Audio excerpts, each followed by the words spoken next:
Bueno, pues ya estamos aquí en la casa de Taufik, que por cierto, me encanta tu chaqueta. Bueno, gracias. Dilo, me la acabo de comprar a Russo y estoy encantado con ella. No sé, ¿verdad? Pocas veces te veo con chaqueta y cuando te veo con ella es con la negra. Así que con la hoy, otra, con la negra. Sí, así que hoy me ha sorprendido y gratamente. Bueno, ¿qué te parece si hacemos una segunda parte?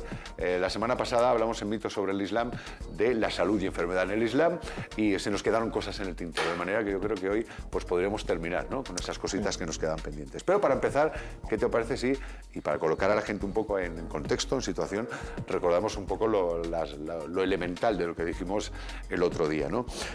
Habíamos hablado del carácter bidimensional del ser humano. ¿Cuáles serían, digamos, esas dos partes? Eso es muy importante. El concepto del ser humano en Islam es bidimensional. ¿Qué quiere decir esto? Pues el ser humano pues, tiene una parte material derivada de su origen del barro. Cuando Allah, Dios, crió al ser humano, nuestro padre Adam en este caso, lo crió pues, del barro, de la tierra. Esto es lo que se manifiesta en su dimensión material, y por otra parte tenemos la dimensión espiritual, que es el soplo divino de Dios, y siempre deben mantenerlos en plena armonía y equilibrio. Claro, ahí va yo. Es importante para todo, y también en concreto para cuando hay una enfermedad, eso, ¿no?, que haya una armonía entre, digamos, lo que se padece y nuestra, ¿cómo sería?, nuestra postura, nuestra manera de afrontarlo, ¿no?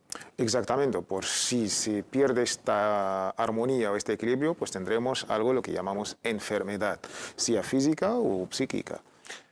¿Cómo se relaciona el carácter espiritual, digamos, en la parte espiritual del ser humano que habíamos mencionado, con la enfermedad?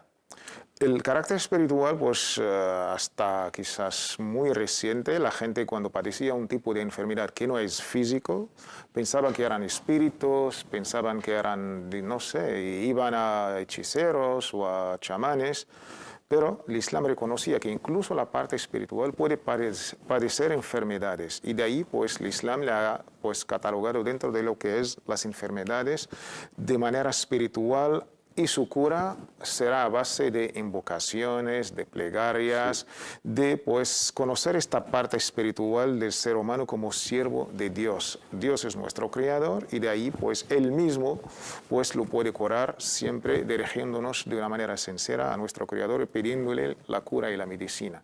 Bueno, luego con mantener una postura positiva, ¿no?, como de aceptación y, como decíamos el otro día, muy importante, de expiación, ¿no? Exactamente.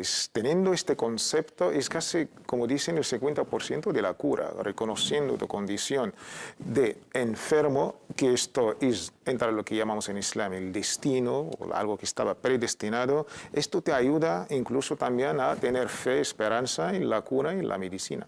Vamos a enseñarles un texto, si te parece, un texto en el que se apunta, como tú nos vas a explicar, que en el Islam, en el Corán, a lo que se invita es a la investigación. Es decir, Alá lo ha creado todo, ha creado la enfermedad, ha creado la cura, y esa cura muchas veces la desconocemos, pero hay que buscarla. Vamos a ver el texto para que lo vean todos ustedes. El profeta Muhammad incita a la investigación. Relato de Abu Huraira, que el mensajero de Alá dijo: Alá no creó enfermedad alguna sin crearle una cura. Lo sepa quien lo sepa y lo ignore quien lo ignore. ¿Qué quiere decir esto? Pues es una declaración explícita, clarísima, a la investigación, a buscar. Si Allah es nuestro creador, nos crió a nosotros, y él mismo también crió a las enfermedades, y en el mismo tiempo crió a las curas y a las medicinas. Digamos, el papel del ser humano, del científico, del investigador, es buscar, es hacer un esfuerzo en los laboratorios, donde sea, para alcanzar esta cura. Cualquier enfermedad, por lo difícil o lo complicado que sea, pues sabemos con esta declaración profética, el profeta no habla de sí mismo, habla porque le ha sido revelado algo, y de ahí pues clarísimo, hay que tener esta esperanza. Yo te quería preguntar, porque en este caso, en el caso de la salud, en el caso de la enfermedad, como nos estás explicando, nos dice, hay una cura que quizá desconozcáis, pero se nos incita a buscarla. Es un poco un mensaje que se puede aplicar, digamos, a otras facetas del ser humano. En este caso estamos hablando de salud, pero a lo mejor a nivel el camino para conocerse a uno mismo. ¿Es un mensaje global el que hay en el Corán, en el Islam, de indicarle al hombre el camino, lo que tiene que hacer para llegar a un fin? Claro, el ser humano en su andadura pues va por un camino. El camino espiritual es llegarnos a complacer a Dios. Y en este camino nos puede pues quizás tener obstáculos, problemas espirituales, enfermedades espirituales. esta postura de agradecer o complacer a Allah, de no hacer daño ni a ti ni a los demás, hacer daño en el término de enfermedades incluso, de contagiar, pues ahí, en este camino, en esta postura, es como lo has dicho muy bien, es global. Y tu camino a complacer a Allah subhanahu wa ta'ala es sembrar el bien. Y así estarás sano y salvo. Trabajar, y investigar, exacto, informarse, y buscar, y culturizarse. Y saber hasta el último día de tu vida incluso. Bueno, has mencionado algo de contagio, no sé si lo que acabas de hablar, y eso me ha llevado a una cosa anecdótica muy importante que me has dicho, y es un poco, da cuenta de la visión, ¿no? Científica del Islam.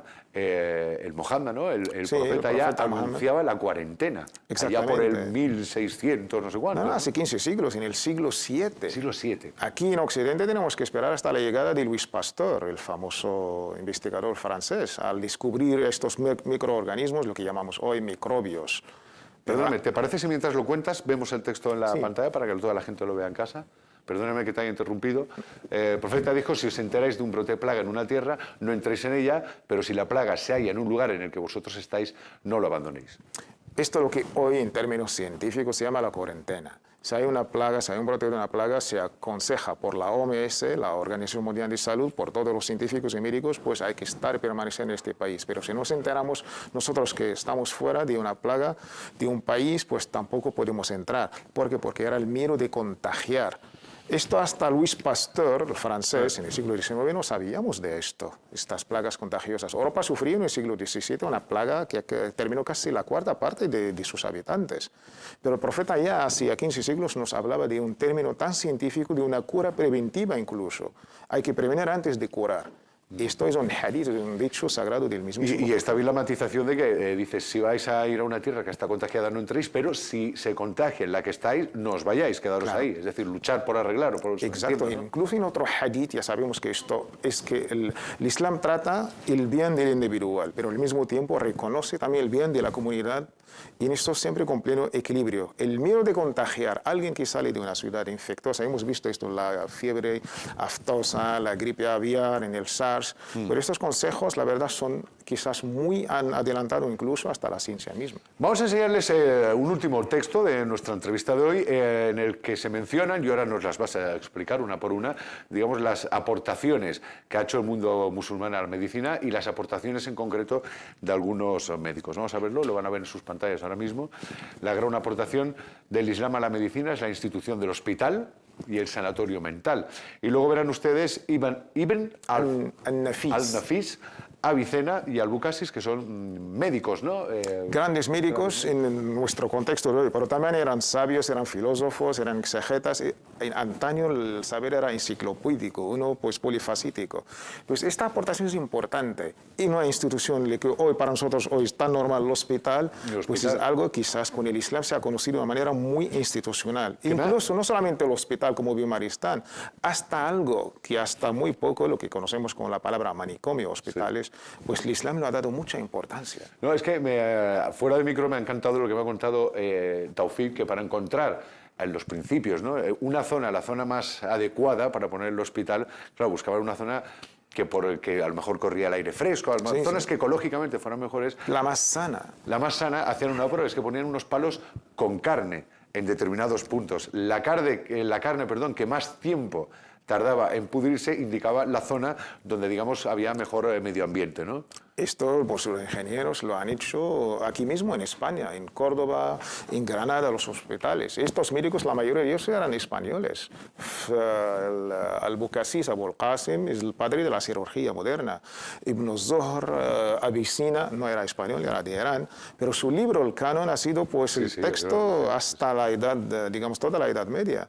Y esto yo creo que ya es patrimonio de la humanidad, pero yo creo que el Islam ha aportado mucho en el tema de la medicina, el concepto de la salud y la enfermedad. Es muy bien que lo recordemos para tener esta salud bidimensional incluso también. ¿Tú crees que nos hemos dejado algo más en el tintero? ¿Habrá una tercera parte de salud y enfermedad en el Islam o la semana que viene tocamos otro tema? No, tocaremos otro tema, inshallah. Bueno, pues lo que tú quieras.